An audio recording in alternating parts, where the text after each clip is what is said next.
राम राम जी सारे ने मैं तारा साथी मोहित पुनिया बताऊं सारे का जॉब स्टार के यूट्यूब चैनल पर बड़ी दोपहरी में फिर तो स्वागत रोचना जो के अंदर एसएससी जीडी कांस्टेबल वाले ओ आ रहे हैं स्वाद तो चेयरमैन साहब ले रहा था रे घूमती गेम चले हैं।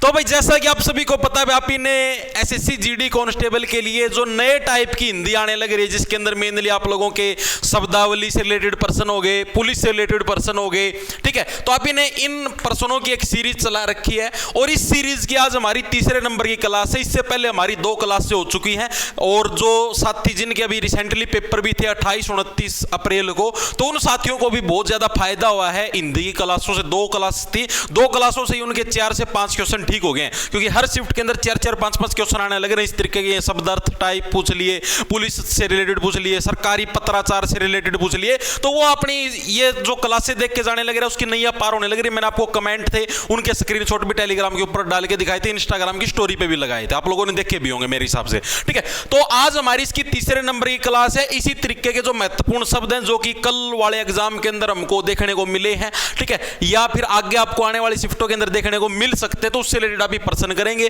इन पर्सनों की पीडीएफ आपको जो अपना टेलीग्राम चैनल है जॉब्स टारगेट के नाम से मिल जाएगा। 2,44,000 सब्सक्राइबर मिल जाएंगे। डिस्क्रिप्शन में आपको लिंक भी मिल जाएगा, उसको ज्वाइन कर लेना। उधर आपको इन पर्सनों की पीडीएफ देखने को मिल जाएगी। इसके अलावा भर्तियों से रिलेटेड कोई भी इंफॉर्मेशन है, कोई भी सबसे जैसे कल दिल्ली पुलिस ड्राइवर का रिजल्ट सबसे पहले अपने चैनल के ऊपर पड़ा था, टेलीग्राम चैनल के ऊपर, तो उसके लिए आप अपने टेलीग्राम चैनल को ज्वाइन कर सकते हो। जैसे ही दिल्ली पुलिस का रिजल्ट आएगा कांस्टेबल वाला तो वो भी डाल देंगे। तो देखो बस स्टार्ट करते पहले प्रश्न से, आओ। और भाई शाम को जीके की क्लास होगी, ठीक है, जिसके अंदर मोस्ट एक्सपेक्टेड क्वेश्चन करवाए जाएंगे, तो आप अपने चैनल के साथ भी जुड़ जाना। एक्वेंटेंस का हिंदी पारिभाषिक शब्द क्या है? एक्वेंटेंस।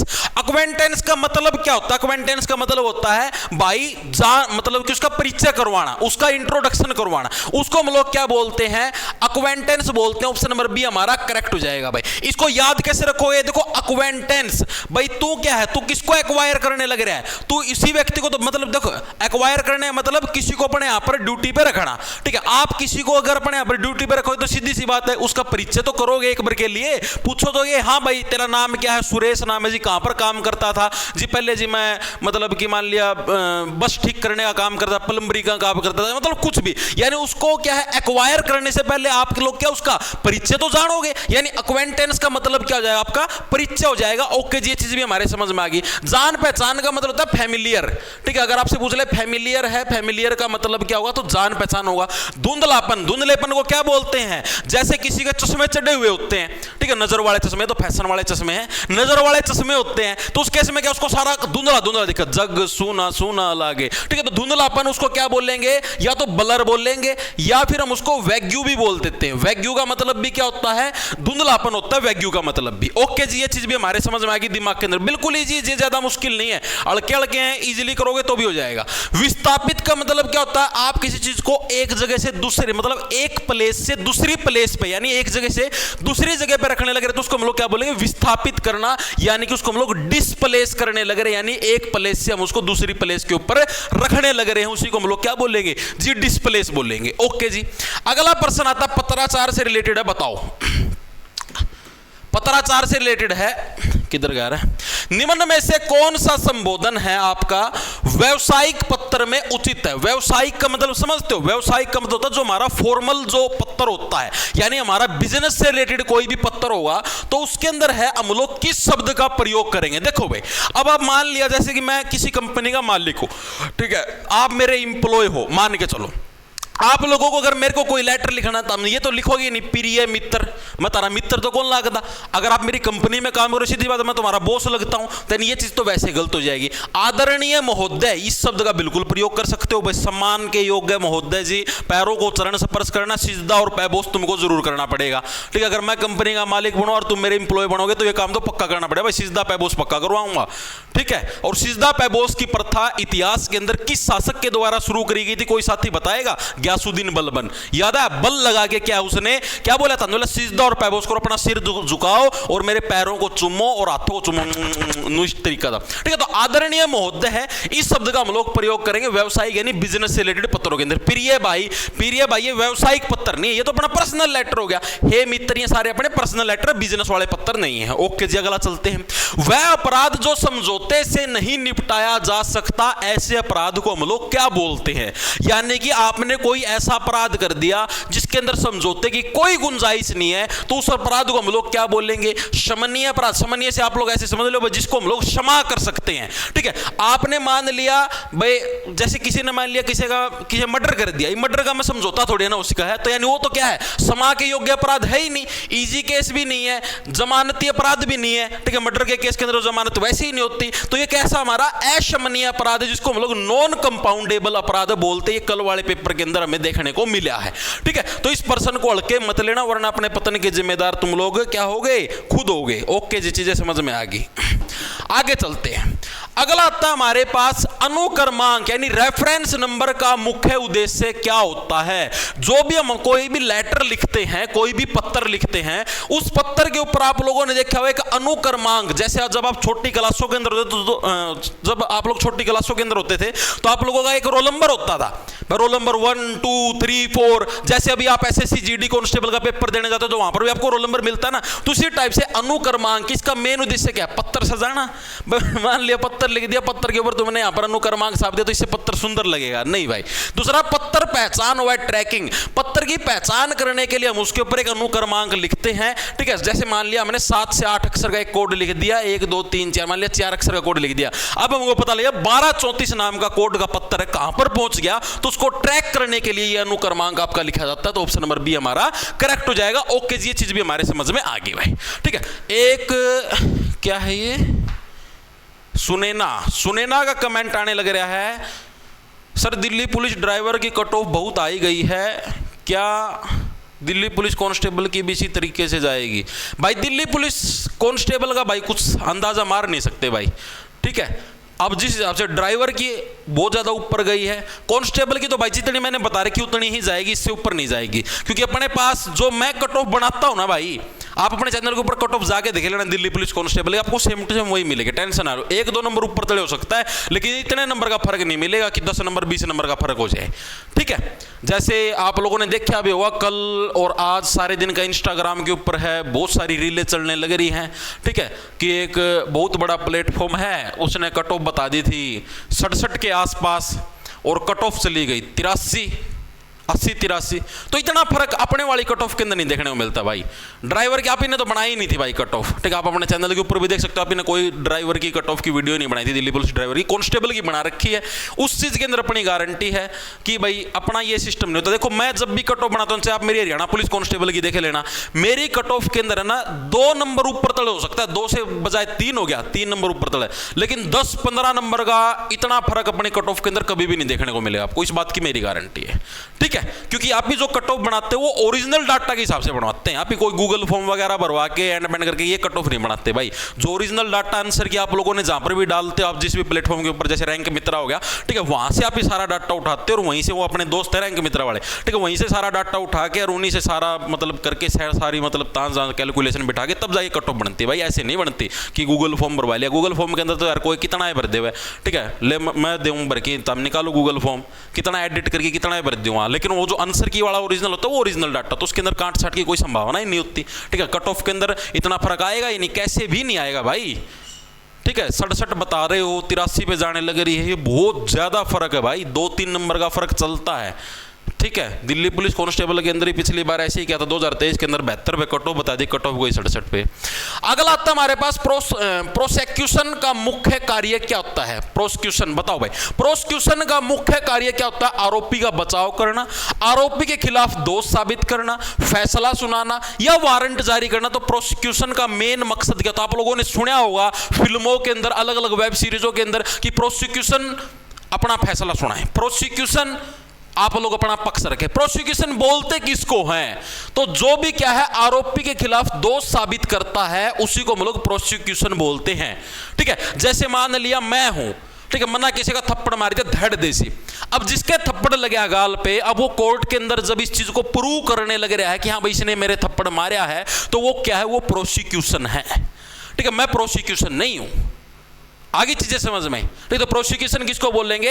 आरोपी के खिलाफ जो दोष साबित करने लग रहा है जो व्यक्ति, यानी जिसके ऊपर अत्याचार हुआ है, उसको प्रोसिक्यूशन बोलते हैं, उस पक्ष को। ओके, आरोपी का बचाव करना, इस पक्ष को क्या बोलेंगे? इसको बोलेंगे डिफेंस। इसको क्या बोलेंगे? इसको डिफेंस बोलेंगे। आप अपने डिफेंस के अंदर क्या कहना चाहोगे? ओके ओके जी। अगला था हमारे पास प्रेषक किसे कहते हैं। ये भी बड़ा अच्छा लेवल का प्रश्न है, प्रेषक किसे बोलेंगे भाई। प्रेषक, जब भी आप पत्र लिखते हो, औपचारिक लिखो या अनौपचारिक, तो ऊपर आप लोग लिखते हो प्रेषक। प्रेषक क्या होता है? प्रेषक जिसको पत्र भेजा जाता है, ठीक है, मतलब कि जो पत्र प्राप्त करे, जो पत्र भेजे, सॉरी, जो पत्र भेजता है, ठीक है, उसी को हम लोग क्या बोलते हैं? उसी को हम लोग प्रेषक बोलते हैं, ठीक है। जैसे मैंने पत्र भेजा है, तो मैं किसको, मतलब मैं जो भी हूं, जैसे भेजने वाला मैं मोहित नाम है मेरा, ठीक है, तो मैं यहां पर अपना जो नाम है वगैरह जो लिखता हूं, तो उसको क्या बोलते हैं? उसको हम लोग प्रेषक बोलते हैं, यानी जो पत्र भेजे। ऑप्शन नंबर बी हमारा करेक्ट हो जाएगा, उसको क्या बोलेंगे? प्रेषक, ठीक है। एक बार के लिए भाई मैं क्रॉस चेक कर लेता हूं, मेरे को ऐसे लगने लग रहा है यानी कि कभी वो ना हो जाए, मतलब गलत ना हो जाए। प्रेषक किसे बोलते हैं? एक सेकंड रुक जाओ, मैं बस क्रॉस चेक कर लेता हूं, कोई गलती ना हो बस।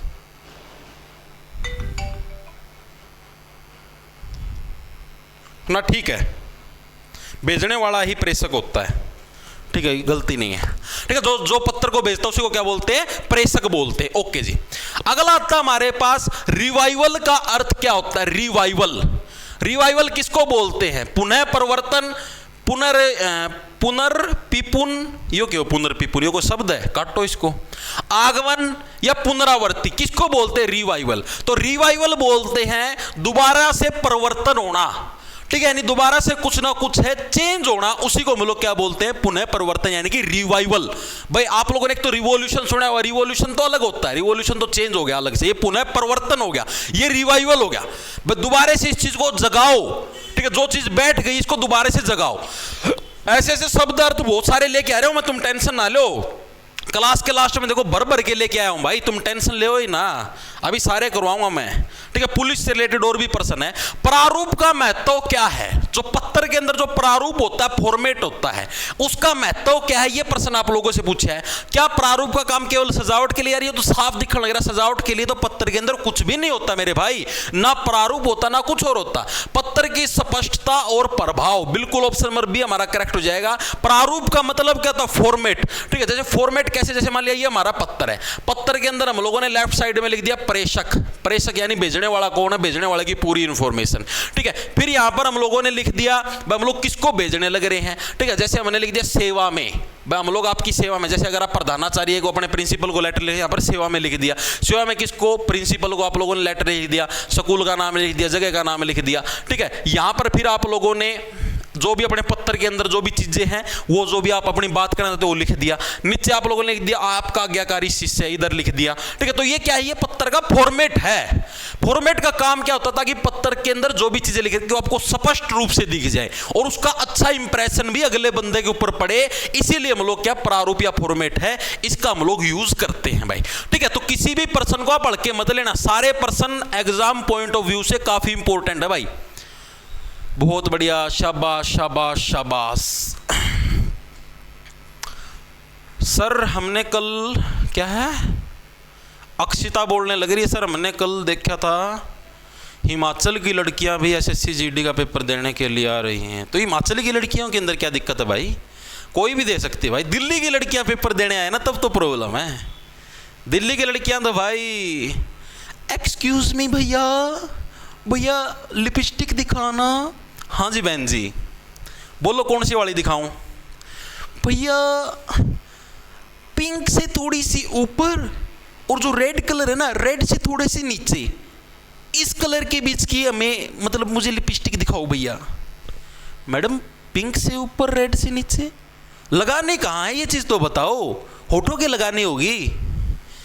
जी भैया होठों पर ही लगानी है, तो या तो रेड ले लो या पिंक ले लो। ये क्या सिस्टम है? पिंक से थोड़ा ऊपर, रेड से थोड़ा नीचे, लिपस्टिक है ये।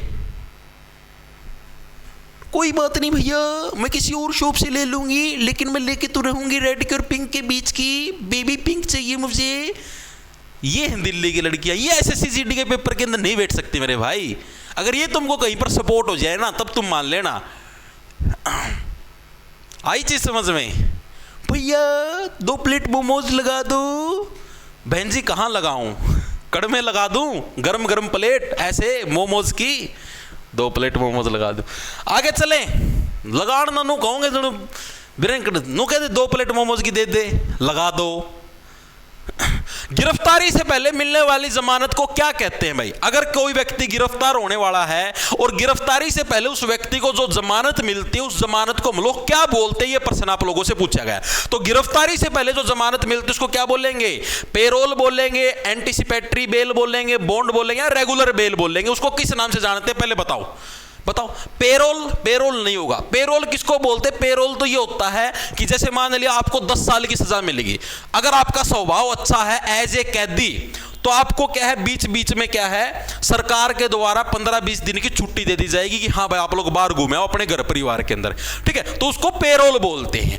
Anticipatory bail, option number B हमारा करेक्ट हो जाइए, हमारा करेक्ट एंटीसिपेटरी बेल, ठीक है? ये बेल होती है जिसको हम लोग बोलते हैं अग्रिम जमानत। क्या बोलेंगे इसको? इसको बोलेंगे अग्रिम जमानत। ये कब मिलती है? जैसे मान लिया आपके ऊपर किसी ने केस फाइल कर दिया, ठीक है, आपको पता है अब आपकी गिरफ्तारी होने वाली है, तो ऐसे केस के अंदर आप पहले ही कोर्ट के अंदर पहुंच जाओ और बोल दो कि कोर्ट साहब, जज साहब, मैं कहीं पर नहीं जाऊंगा, ठीक है, ये मेरा बीच में मतलब कि गारंटर है, ठीक है, इतने पैसे मैं जमा करने लग रहा हूं, मेरा पासपोर्ट जब्त कर लो, मैं कहीं पर भी नहीं जाऊं, मैं इसी देश के अंदर रहूंगा, प्लीज मेरे को अभी गिरफ्तार मत करो जब तक मेरा आरोप सिद्ध ना होए, ठीक है? तो ऐसे केस के मैं जांच के अंदर भी सहयोग करने के लिए तैयार हूं, पुलिस वाले जब भी बुलाएंगे थाने में मैं जाने के लिए तैयार हूं, लेकिन मुझे अभी जेल के अंदर मत डालो, मुझे गिरफ्तार मत करो। तो ऐसे केस को क्या बोलते हैं? अग्रिम जमानत, अगर जज साहब उसको अप्रूव कर देते हैं तो।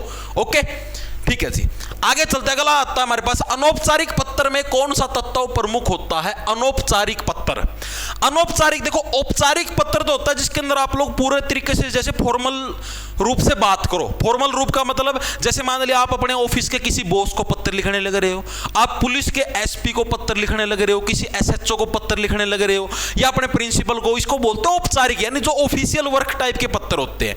अनौपचारिक किसको बोलेंगे? आप अपने दोस्त को पत्र लिखने लग रहे हो, अपने माता या पिता को पत्र लिखने लग रहे हो, अपने भाई बहन को पत्र लिखने, उसको क्या बोलते हैं? उसको अनौपचारिक बोलते हैं, यानी इनफॉर्मल, ठीक है, यानी कि नो फॉर्मल था जो फॉर्मल ना हो, ठीक है, यानी कठोर भाषा का प्रयोग अनौपचारिक में करो, नहीं ये तो औपचारिक में होगा। व्यक्तिगत भाव, ठीक है, जो अपने पर्सनल भाव है ना कि हाँ भाई तू ठीक है या नहीं है, प्रिय भ्राता श्री क्या करने लग रहे थे, इस टाइप के जो शब्द हैं, इन शब्दों का प्रयोग क्या? व्यक्तिगत भाव है, ये आपके अनौपचारिक पत्र के अंदर हमारे प्रयोग होते हैं। ओके जी, आगे चलता अगला प्रश्न, किस विकल्प में एलोकेशन शब्द का हिंदी पारिभाषिक शब्द सही है? एलोकेशन। एलोकेशन का मतलब क्या था? ये प्रश्न आप लोगों ने पूछा है। निष्ठा, समायोजन, संबंधन या नियतन, क्या होता है एलोकेशन का मतलब? बताओ फटाफट से। आज तो बहुत सारे जगह के एसएससी के एग्जाम कैंसिल होने लग रहे हैं भाई, इकट्ठे, मतलब अभी तक 4 जगह के एग्जाम कैंसिल हो चुके हैं, 4 लेटर आ चुके हैं मेरे पास। आज ऐसा क्या हो गया?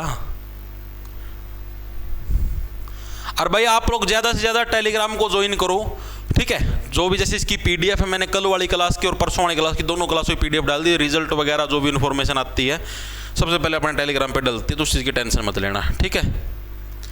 वेरी गुड भाई।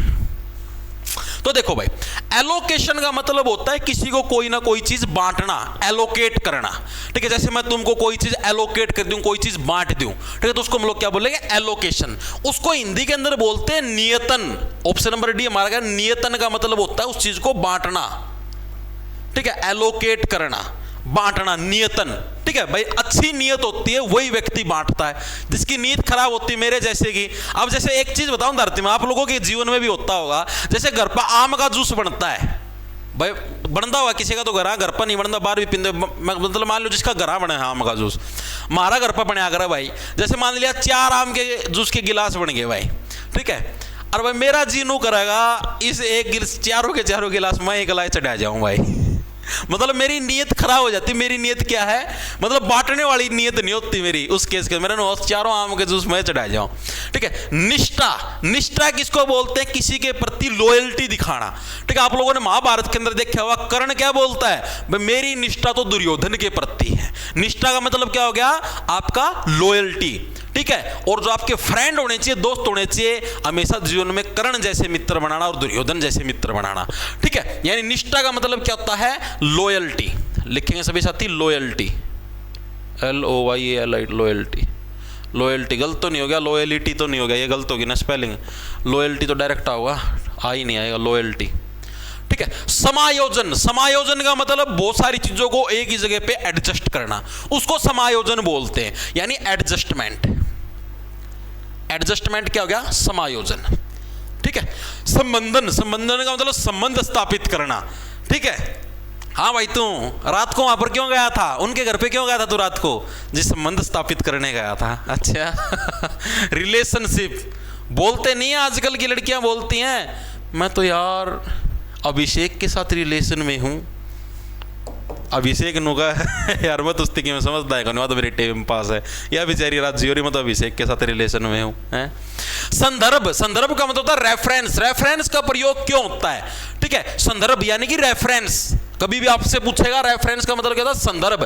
ठीक है, यानी कि पुराने पत्र का उल्लेख करना, नया विषय बताना नहीं, पुराने पत्र का उल्लेख करना, नहीं रेफर करना, रेफरेंस देना। क्या भाई मैंने अभी अभी पीछे आपको एक लेटर लिखा था, भाई मेरे को अपने राज्य के अंदर जितने भी खाली पद उनका ब्यौरा दीजिए, लेकिन आपने अभी तक मुझे खाली पदों का ब्यौरा नहीं दिया।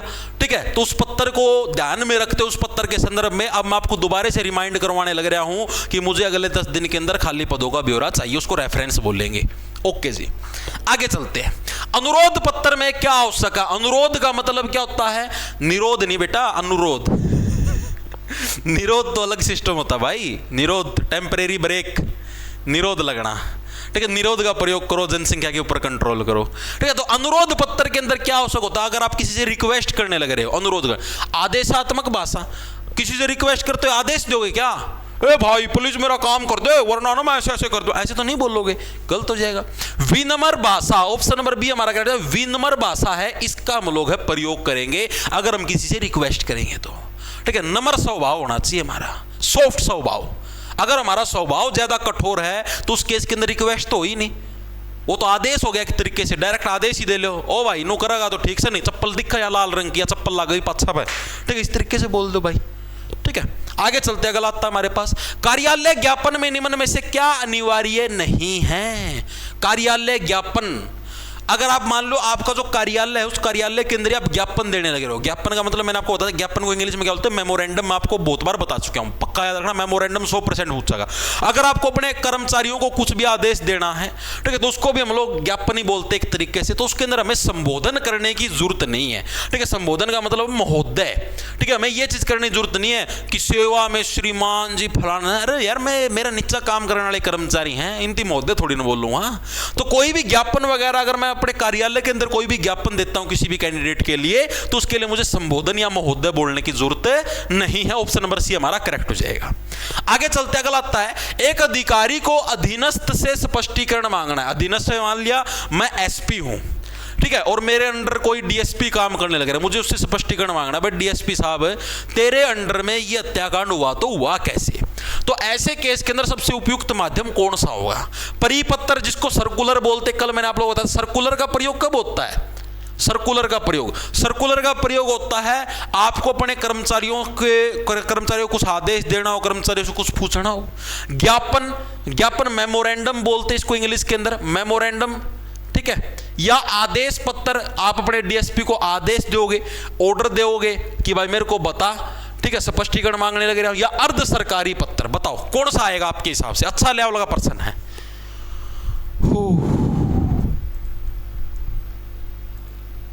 वेरी गुड, बहुत बढ़िया, सबका बिल्कुल सही है भाई। अभी तो 23 ही मिनट की क्लास हुई है, इतने के अंदर नकल की मारा करो। बिल्कुल बिल्कुल, शाबाश। देखो मैं आपको बताता हूं, अगर आपको अपने कर्मचारियों को कोई सूचना देनी है, मैंने आपको कल भी बताया था, अगर क्या है आपको अपने कर्मचारियों को कोई सूचना देनी है तो उसको हम लोग सर्कुलर बोलते हैं, परिपत्र बोलते हैं। इसका यूज किस लिए हुआ, सिर्फ सूचना देने के लिए। अगर आपको अपने कर्मचारियों से स्पष्टीकरण मांगना है, ठीक है, आपको अपने कर्मचारियों के ऊपर अनुशासनात्मक कार्रवाई करनी है, तो उस केस के अंदर क्या आप लोग मेमोरेंडम का प्रयोग करें, ज्ञापन का काम करोगे। ठीक है, अनुशासनात्मक कार्रवाई होगी, अनुशासनात्मक कार्रवाई। ठीक है, आपको कोई स्पष्टीकरण मांगना है तो उस केस के अंदर क्या हम लोग ज्ञापन है, ज्ञापन जारी करने का काम करें तो ऑप्शन नंबर बी हमारा करेक्ट हो जाएगा। ओके, तो दोनों के अंदर डिफरेंस क्लियर होना चाहिए। अगला आता है असर्शन और रीजन। इस टाइप का प्रश्न भी आने लग रहा है हिंदी के अंदर। नोट शीट बाहरी संचार के लिए प्रयोग होती। कल मैंने आप लोगों को बताई थी नोट शीट, कल की क्लास जिस भी साथी ने लगाई थी उसको याद भी होगा, और जिसने नहीं लगाई तो वो लगा लेना भाई, आगे आने वाली शिफ्टों के अंदर जिसका एग्जाम है। ठीक है, जैसे आप अपने चैनल को सब्सक्राइब करोगे, आप प्लेलिस्ट के ऑप्शन के अंदर जाओगे तो एसएससी जीडी गर्म टॉपिक हॉट टॉपिक के नाम से प्लेलिस्ट मिलेगी, उसमें सबसे आखिरी में यही वीडियो मिलेंगे आपको। ठीक है, तो नोट शीट बाहरी संचार के लिए प्रयोग होती है, गलत। नोट शीट बाहरी संचार, नोट शीट कैसे होती है? जैसे मान लिया मैं कहीं पर पुलिस के अंदर लगा हुआ हूं, ठीक है, मैं कहीं पर गया, नॉर्मली मैंने देखा क्या भाई ये मर्डर ऐसे ऐसे हुआ, भाई इसके पास मुझे ये प्रूफ मिले, तो मैं अपनी पर्सनल डायरी के अंदर मैंने ये चीजें लिख ली ताकि मेरी इन्वेस्टिगेशन के अंदर ये चीजें काम आए, तो उसको नोट शीट बोलते। तो नोट शीट का काम बाहरी संचार के लिए नहीं, इंटरनल यानी अंदर, ये अंदर आपसरी में बातचीत करने के लिए नोट शीट का प्रयोग होता है। ये कथन आपका गलत हो गया, कल मैंने करवाया था स्पेशल। यह विभागीय टिप्पणियां तो होती बिल्कुल सही। अगर आपको अपने विभाग के अंदर ही कोई टिप्पणी करनी है, ठीक है, छोटे मोटे आपको अपने लिखना भाई हमारा बॉस खड़ूस है, ये तो ऐसा मोटू चंदर है वगैरह, तो उसके लिए यूज होता है। यानी क्या है हमारा ए गलत है, आर सही, ऑप्शन नंबर सी हमारा करेक्ट हो जाए। इस तरीके का प्रश्न भी आपका आने लग रहा है। ओके जी, अगला प्रश्न आता है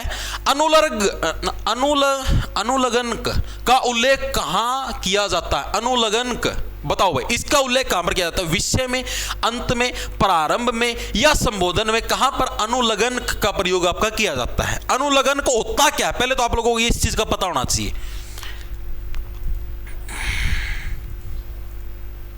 बहुत बढ़िया, शाबाश। गला सूख गया, गला सूख गया रे भैया, गला सूख गया रे भैया, पानी पीना पड़ेगा रे, गर्मी बहुत ज्यादा हो रही है भाई। देखो भाई, अनुलग्न का होता क्या? अनुलग्न की इंग्लिश भी याद रखना, इसको इंग्लिश में बोलते हैं एनक्लोजर। एनक्लोजर का मतलब इस पत्र के क्लोज में यानी पास में हमने क्या क्या चीजें लिख के दी हैं, यानी कि इस पत्र के साथ हमने कौन कौन से डॉक्यूमेंट अटैच करके दिए हैं, उसी को हम लोग क्या बोलते हैं? एनक्लोजर बोलते हैं।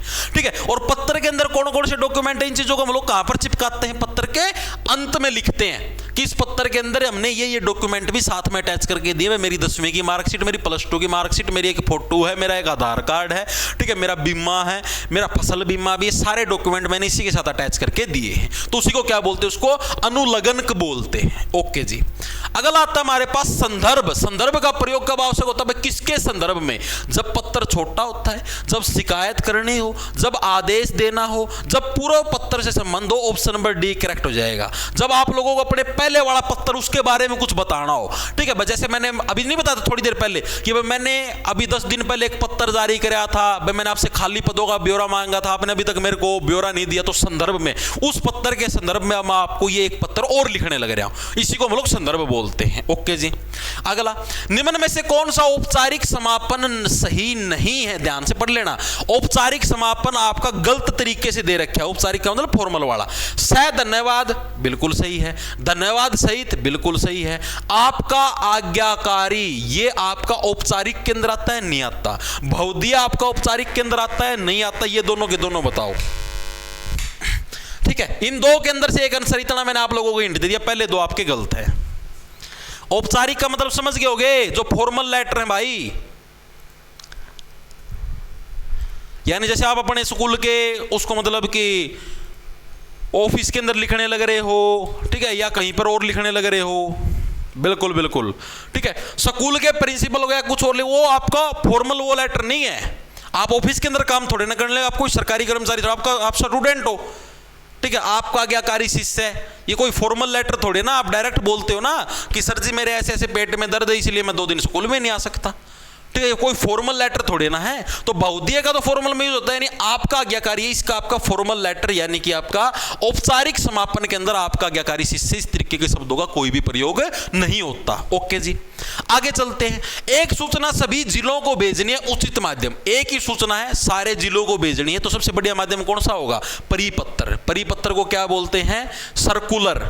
ठीक है, बताया था कल भी, सर्कुलर का मतलब एक पत्र जारी कराया, सभी के पास ये पत्र पहुंचा दो, इसी को सर्कुलर बोलते हैं, यानी सभी सर्कल में जितने भी जने बैठे हैं सभी के पास ये पत्र पहुंचा दो, तो उसी को क्या बोलेंगे हम लोग? परिपत्र बोलेंगे, कल भी बताया था। ओके जी, प्रेषक और प्राप्तकर्ता का सही क्रम क्या है? प्रेषक और प्राप्तकर्ता का, प्रेषक कहां पर लिखा जाता है? ऊपर, भेजने वाले की सारी कुंडली, ठीक है। प्राप्तकर्ता कहां पर लिखा जाता है? सबसे नीचे, ठीक है भाई। इस व्यक्ति के पास ये लेटर आपका पहुंचाना है, तो प्रेषक हमारा ऊपर लिखा जाता है और प्राप्तकर्ता हमारा नीचे लिखा जाता है। प्रेषक कौन होता है? लेटर को भेजने वाला। प्राप्तकर्ता जो लेटर को रिसीव करता है, यानी कि लेता है। ओके जी, लेते तो हम भी हैं जी। क्या? लेटर।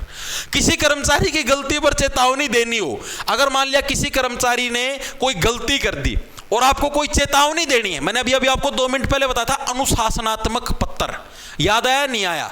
अगर आपका कोई भी कर्मचारी अनुशासन को फॉलो नहीं करे तो उस केस के अंदर आप लोग किस पत्र को जारी करते हो?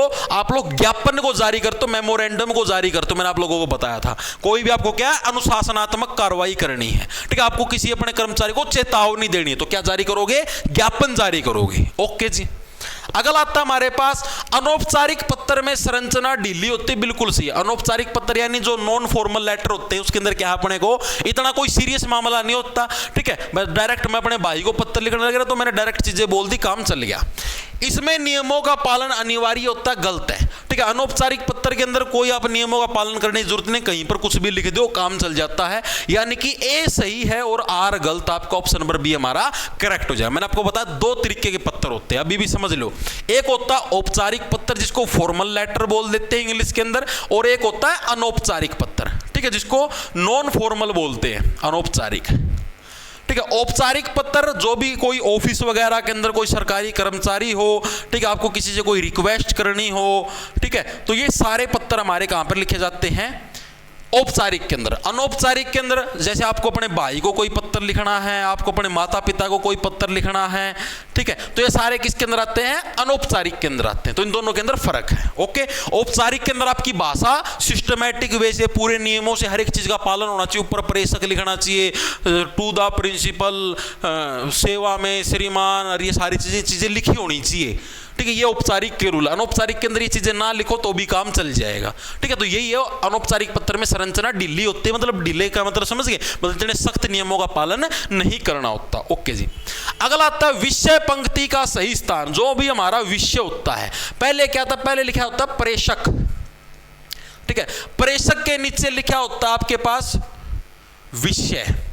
भाई किस विषय में लेटर है? ये लेटर मैंने लिख दिया, भाई हमारी गली में पानी नहीं आने लग रहा, ठीक है, 3-4 दिन से हमारी कॉलोनी के अंदर, हमारे सेक्टर के अंदर पानी नहीं आने लग रहा, तो इसकी समस्या के समाधान के लिए हम आपको ये विषय है, ये लेटर लिखने लग रहे हैं। तो ये विषय पंक्ति कहां पर लिखते हैं? अंत में लिखते हैं, संबोधन के बाद, प्रारंभ में, या हस्ताक्षर के बाद? कहां पर इस शब्द का प्रयोग होता है? विषय। विषय जो हम लोग लिखते हैं उसके बारे में आप लोगों को बताना, बताओ फटाफट से। बहुत बढ़िया, शाबाश। मेंबर के लिए पानी पी लूं भाई, अगर आप लोग मेरे को थोड़ा टाइम दो तो। थोड़ा का मतलब मना सिर्फ नो समझो 20 सेकंड का तुम्हारा समय लूँगा। 32 मिनट की क्लास हो चुकी है। बिल्कुल बिल्कुल। देखो होता क्या है, पहले आप लोगों ने प्रेषक लिखा, प्रेषक के बाद आप बोलोगे संबोधन। संबोधन जैसे आपने संबोधित कर दिया, पहले प्रेषक भाई भेजने वाला सारा नाम, ठीक है, संबोधित कर दिया भाई आपने, जैसे लिख दिया कोई भी कुछ भी लिख दो यार, कि सेवा में लिख दिया, सेवा में लिख दिया, ठीक है, या आदरणीय एसपी साहब, इस तरीके से आपने कुछ लिख दिया। इसका तो विषय लिखना होता है, विषय, ठीक है, यानी पहले प्रेषक, उसके बाद संबोधन, उसके बाद विषय आता है, ठीक है। तो यानी कि संबोधन के बाद ही क्या हम लोग विषय पंक्ति का प्रयोग करते हैं। ओके जी। अगला आता है हमारे पास किसी वस्तु की खराब गुणवत्ता पर कंपनी को जो लेटर हम लोग लिखते हैं उसको क्या बोलते हैं? सबको पता है। एक बार के लिए मैं पानी ले आऊं भाई।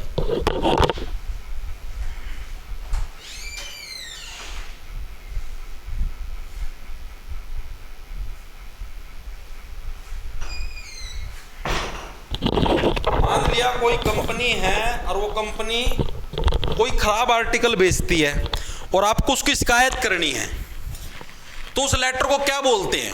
शिकायत पत्र बोलेंगे जी। शिकायत ही तो करोगे आप लोग।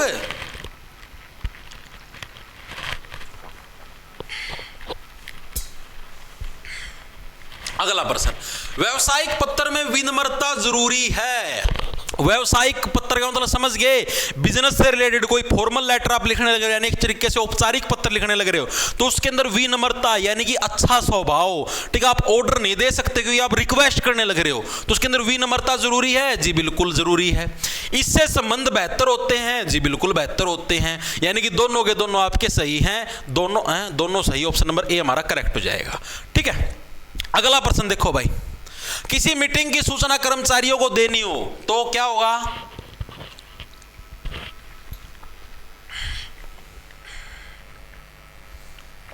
सर्कुलर। किसी भी मीटिंग की सूचना देनी है अपने कर्मचारियों को, क्या जारी करोगे? सर्कुलर जारी करते हैं। मान रहे हो इस चीज को?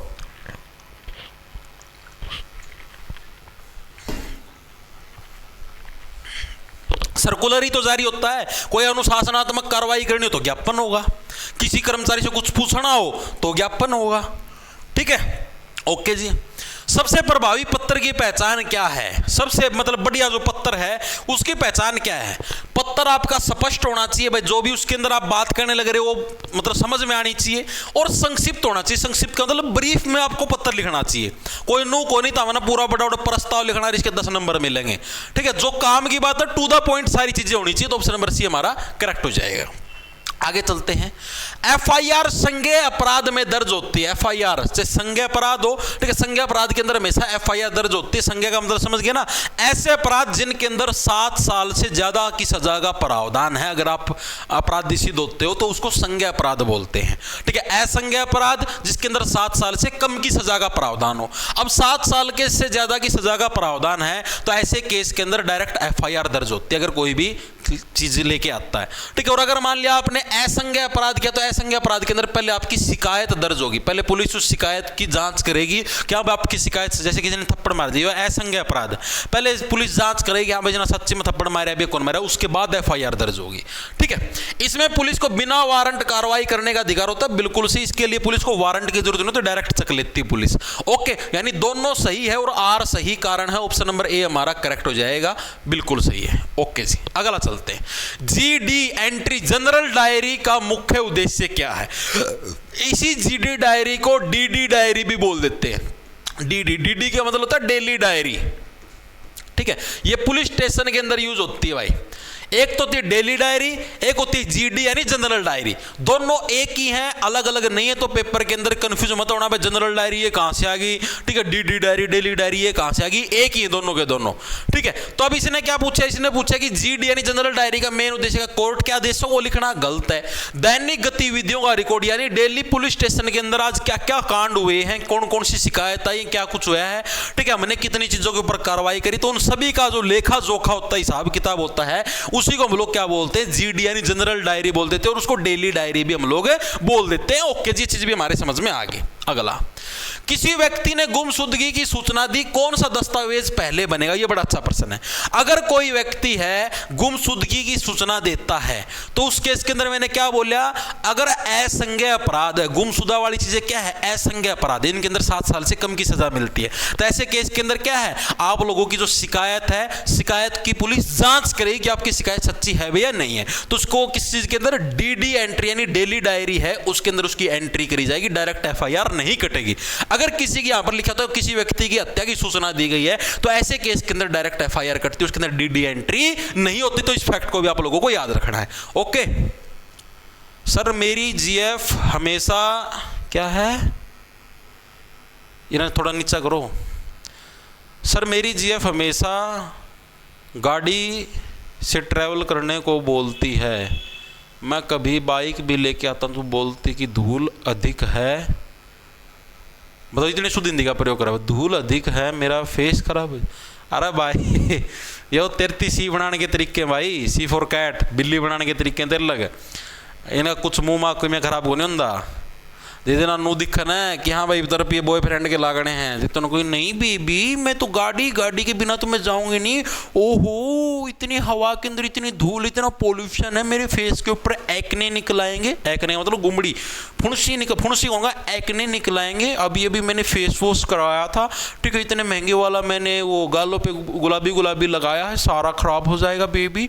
नहीं नहीं नहीं बेबी, मैं तो उससे क्या नाम है, गाड़ी से ही जाना प्रेफर करती हूँ, ठीक है। और एक ले जानती होंगी ना आपकी सहेलियाँ गेल, फिर ऑटो का मैं नहीं, गाड़ी के अंदर क्या सेफ्टी बेबी, गाड़ी के अंदर तो यार मतलब पूछो ही ना, आजकल भरोसा है किसी का, क्या पता बॉयफ्रेंड की कब नीयत बिगड़ जाए, क्या क्या घटना कर दे, कैब ड्राइवर की क्या पता कब नीयत बिगड़ जाए। ऑटो सेफ है, ऑटो से ये तो है कोई ना कोई कुछ हरकत करते सोचे तो चलते ऑटो से कूद तो जाए। मैं तो ऑलरेडी 3 से 4 बार कूदी भी हूँ, किराया ना देना पड़ी इसलिए।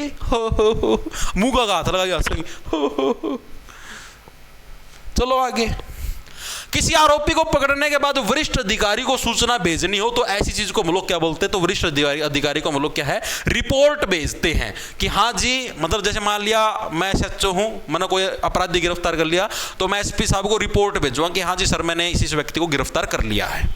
आगे चलते हैं। केस डायरी न्यायालय में साक्ष्य के रूप में प्रस्तुत की जाती है, यह जांच की प्रगति बताती है।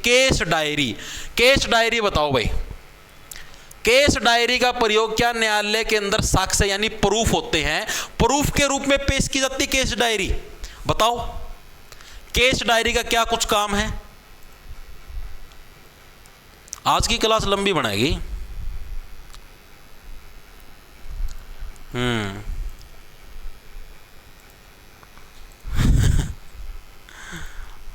अरे लड़कियों की बेइज्जती कौन करता है यार, ये तो जस्ट तारीफ करी है, बेइज्जती मानो था हमेशा, तारीफ है यार।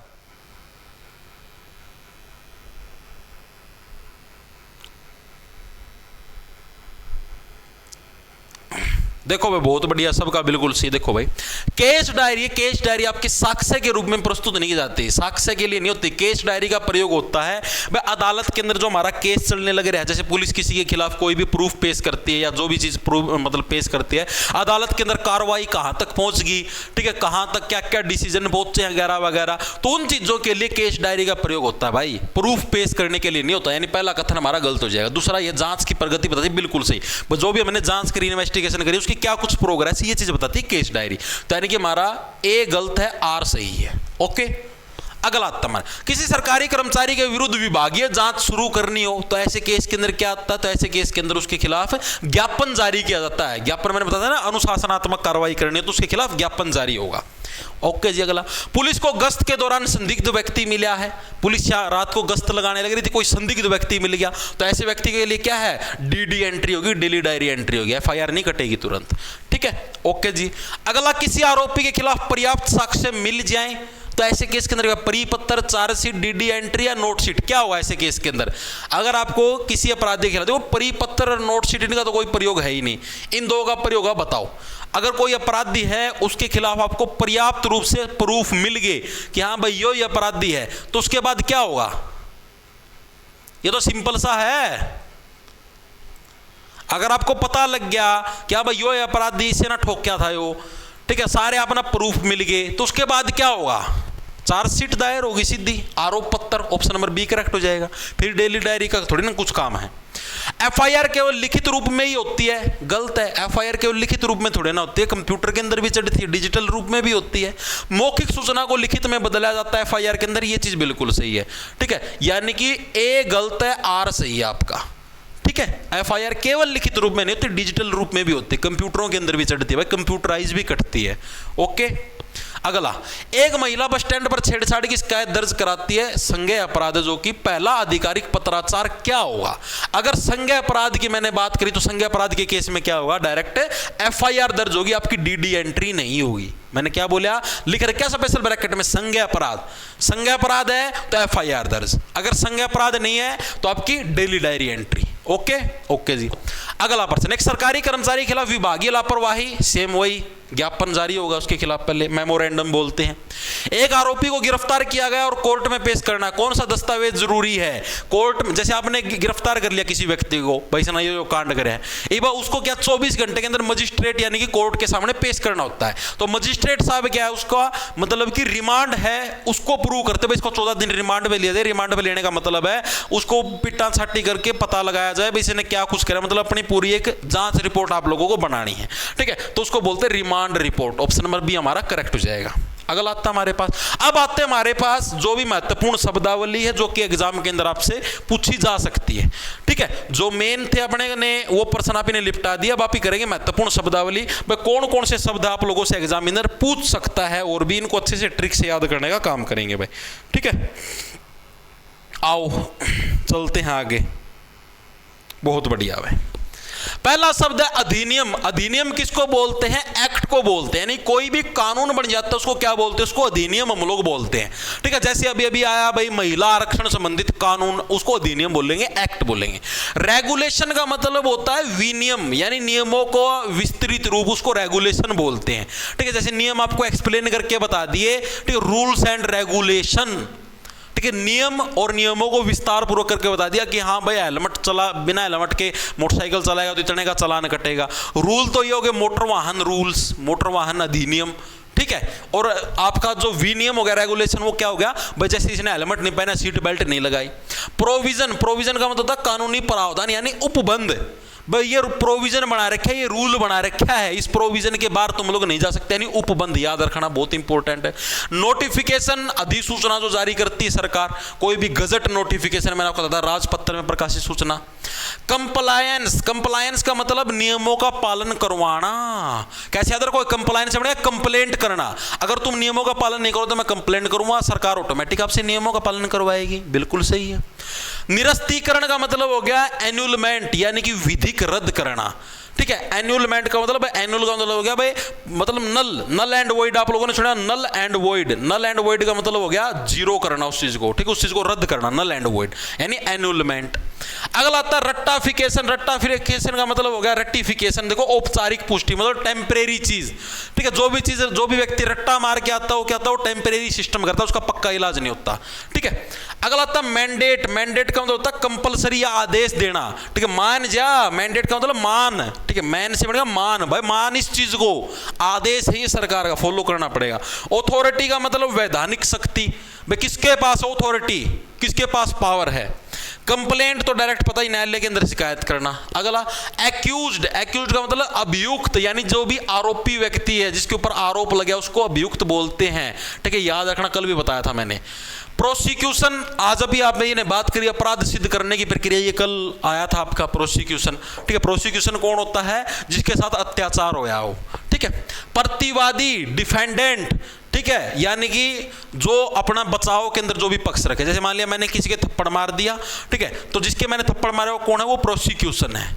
मैं क्या हूं? मैं डिफेंडेंट हूं, प्रतिवादी, मैं अपना बचाव करूंगा, ओके। अपील, अपील का मतलब उच्च न्यायालय में पुनर्विचार करना, अपील करना कि हाँ जी चीज गलत है। अरेस्ट होना, गिरफ्तार, सबको पता है। जुडिशियल कस्टडी, हिरासत के अंदर लेना, पुलिस कस्टडी, हिरासत के अंदर लेना, ठीक है। लेकिन दोनों में फर्क है, जुडिशियल कस्टडी के अंदर आप जेल के अंदर जाओगे और पुलिस कस्टडी के अंदर आप थाने के अंदर रहोगे। बेल का मतलब अस्थायी रिहाई, क्रॉस एग्जामिनेशन आपका जिरह यानी गवाह से पर्सन। कन्विक्शन का मतलब दोष सिद्धि, कन्विक्ट होना, आप अपराध सिद्ध हो जाओ कि हाँ भाई आपने ही कांड किया है, ठीक है, तो उसको क्या बोलेंगे? उसको कन्विक्शन बोलेंगे, यानी दोष सिद्धि होगी। अगला आता हमारे पास यही और कर लो, फिर क्लास पूरी हो जाएगी। रिप्रेजेंटेशन, अभ्यावेदन, प्रार्थना करना या अपील पत्र, सबको पता है रिप्रेजेंटेशन देना किसी चीज की। डिलेगेशन, डेलीगेशन, डेलीगेशन का मतलब अधिकार सौंपना, प्रत्यायोजन, ये कठोर शब्द इनका भी याद रखना, अभ्यावेदन, प्रत्यायोजन यानी डेलीगेशन, ठीक है। यानी कि जैसे मान लिया भाई ये 7-8 जनों का डेलीगेशन है, ग्रुप है, ये आपको अधिकार सौंपने के लिए आने लगे रहे, ठीक है जी। मैंडेट, मान जा, ठीक है, आदेश है, सरकारी आदेश है। रेगुलेशन, उसका वही रूल्स एंड रेगुलेशन, वही सब दोबारा से आ गया। लेजिस्लेशन, विधान, लेजिस्लेटिव असेंबली सुना होगा, विधानसभा, उसको लेजिस्लेशन बोलते, कानून बनने की प्रक्रिया। क्या है? डेलिमिटेशन, डेलिमिटेशन का मतलब लिमिटेशन, ऐसे मतलब लिमिटेशन, ठीक है, डी को डी को काटो, ऐसे मतलब याद रखने के लिए लिमिटेशन। लिमिटेशन भाई अपनी लिमिट कम है, अपनी सीमा के अंदर है, परिसीमन, ओके, यानी सीमा निर्धारण। इनेक्टमेंट का मतलब कानून लागू करना, अधिनियमन, ठीक है, कोई भी कानून बना दिया उस कानून को लागू करना, कोई इसको फॉलो ना करे उसको गिरफ्तार करके जेल में डालना। अगला आता है रिपोर्ट किसको बोलेंगे? प्रतिवेदन यानी औपचारिक विवरण, रिपोर्ट सौंपना, प्रतिवेदन सौंपना। ओके जी। प्रीएम्बल का मतलब प्रस्तावना मतलब जो आपने फ्रंट पेज देखा होगा, ऐसे कोई भी बुक होती है, पुस्तक में अपने माता पिता को समर्पित करता हूँ, मेरे भाई ने मेहनत करी, मैंने 7 साल संघर्ष करके किताब लिखी, उसको प्रस्तावना बोलते हैं। ठीक है। लाइसेंस या परमिशन, अनुज्ञा, आपको लाइसेंस, आपको परमिशन मिल चुकी है कि हाँ भाई आप लोग ये चीज कर सकते हो, जैसे शादी के बाद आपको लाइसेंस मिल जाता है, उसी टाइप से। ठीक है भाई, तो ये थे भाई कुछ इंपॉर्टेंट प्रश्न हिंदी की आज की क्लास की। क्लास कैसी लगी कमेंट करके जरूर बता देना। ठीक है, और शाम को अपनी जीके की क्लास होगी तो आप अपने चैनल के साथ जरूर जुड़ जाना। कल भी इसी टाइप की एक क्लास और लेके आऊंगा जो आज की शिफ्टों के अंदर एग्जाम होगा उसी के बिहाफ पर। ठीक है, इन प्रश्नों की पीडीएफ आपको जो अपना टेलीग्राम चैनल है जॉब्स टारगेट के नाम से डिस्क्रिप्शन में लिंक मिल जाए, उसको ज्वाइन कर लेना, उधर आपको इन प्रश्नों की पीडीएफ मिल जाएगी। ठीक है, और जो भी जॉब रिलेटेड इन्फॉर्मेशन उसके लिए आप अपने टेलीग्राम चैनल को ज्वाइन कर सकते हो। शाम को मिलते हैं इंडिया जीके की क्लास के अंदर, ताकि आपको most expected question India GK के भी करवा दूं। ठीक है, लाना ले लो, खान जाओ, फटाफट कमेंट करके जरूर बता देना आपको क्लास से फायदा होने लग रहा है नहीं होने लग रहा है।